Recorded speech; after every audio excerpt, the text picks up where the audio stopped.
Today, Trump launches a plan to target more countries with trade tariffs. Zelenskyy meets JD Vance, and a Russian drone strike hits Chernobyl. From TLDR News, this is your daily briefing for Friday the 14th of February 2025.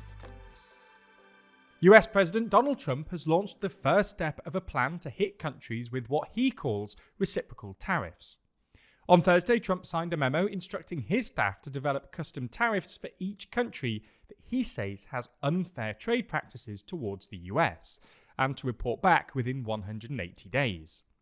The move, which is part of Trump's plan to boost investment and reduce the US's trade deficit, follows threats to impose tariffs on Canada, Mexico, and China, as well as new tariffs on metal imports. Trump first proposed the idea in June 2023, pledging, if elected, to pass a law through Congress allowing him to match US import tariffs to those imposed on American goods by other countries.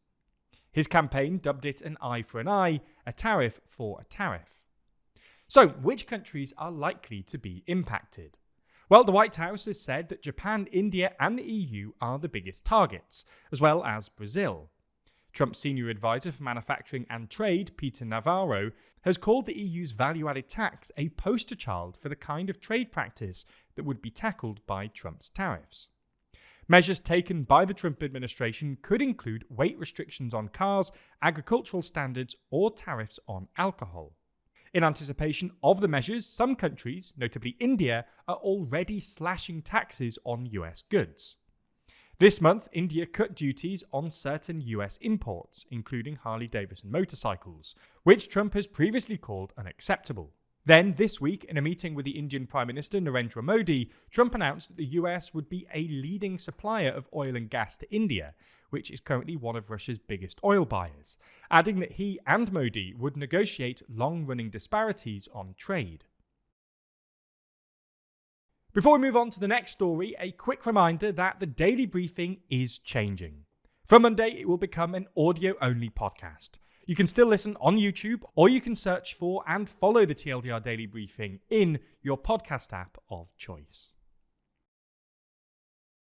Moving to Ukraine now, where President Zelenskyy is scheduled to sit down with US Vice President JD Vance on the sidelines of the Munich Security Conference. Unfortunately, as things stand, this meeting is set to take place later in the day, after the daily briefing releases, and as such, we don't know exactly what's been said. However, we do know that the meeting has been scheduled so that the two leaders can discuss President Trump's ideas for a negotiated settlement to the war in Ukraine. This all comes in a week where Washington appears to be demonstrating its intention to allow Russia to keep the territory it's captured since Russia's invasion in 2022. US Defense Secretary Pete Hegseth suggested that Ukraine should abandon hopes of returning to its pre-2014 borders, while Trump suggested that Ukraine may be Russian someday or may not be Russian someday. It's clear that Zelenskyy will want assurances on these statements, with him already claiming that US and European allies must not allow everything to go according to Putin's plan, and that he cannot accept an agreement made without Ukraine's input. Staying now with Ukraine, Zelenskyy has said that a Russian drone strike struck the destroyed nuclear power plant at Chernobyl last night. But fortunately, radiation background limits remain within normal, stable limits, according to the International Atomic Energy Agency. Unit 4 at Chernobyl, near Ukraine's border with Belarus, exploded in 1986, sending extensive clouds of radioactivity across parts of the Soviet Union and Europe. It was later encased in a 108-metre-high concrete and steel sarcophagus, which took decades to build and was finally finished in 2017 by an international coalition, and was made in such a way that it can even withstand a tornado. This concrete sarcophagus was significantly damaged in last night's drone attack, which included a volley of 133 drones. A video posted by Zelenskyy on X showed a bright pulse of light emanating from a large structure, followed by a tower of smoke that billowed into the night sky.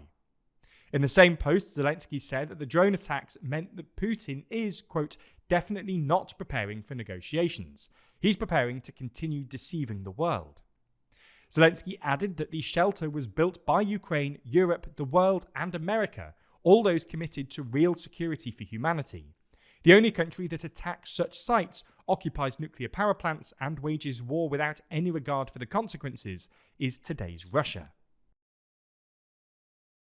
And finally, since it's our final video episode of the Daily Briefing, and it's of course February the 14th, we thought we'd bring you this very sweet, uplifting story about some animals at the UK's West Midlands Safari Park.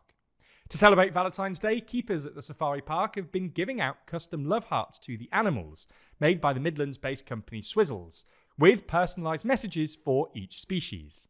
The fruit beetles got actual love heart sweets with love bug written on them. The penguins had a big papier-mâché love heart saying flipping mad for you. The elephants had a love heart saying you're Ella-fantastic. And the lions got a love heart saying simply perfect. Introducing the animals, the park's head of wildlife, Angela Potter, said, "We have some animals that have very close bonds of friendship, such as our female African elephants, Susie and Gitana.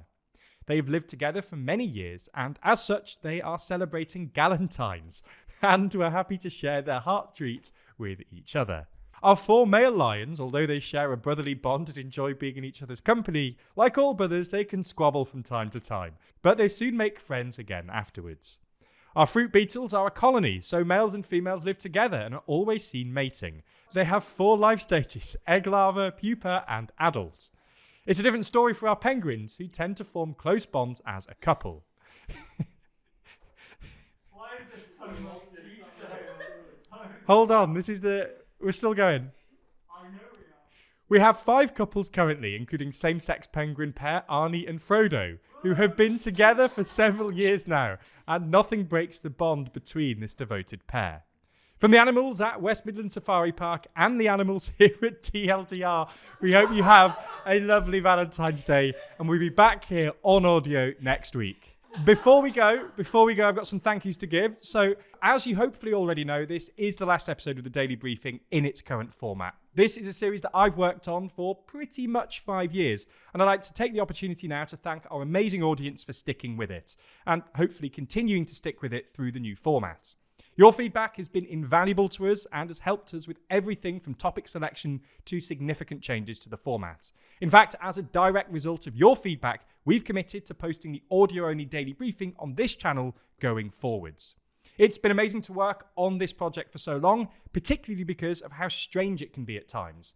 I've begun a current affairs news video dressed as Waluigi and George Washington, and I've followed serious news stories up with stories about the world's oldest dog.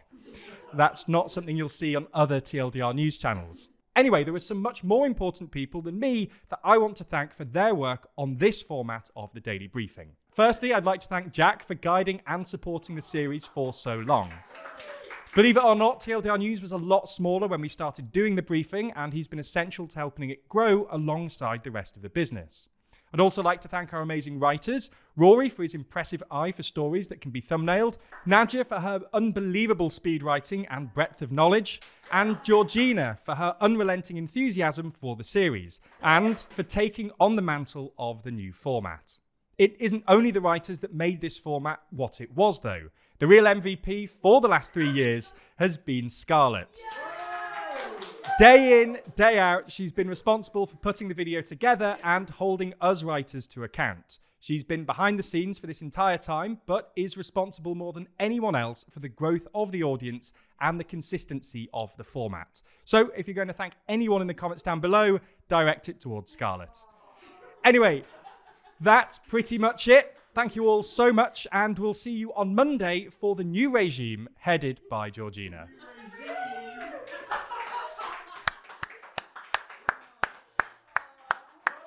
Woo!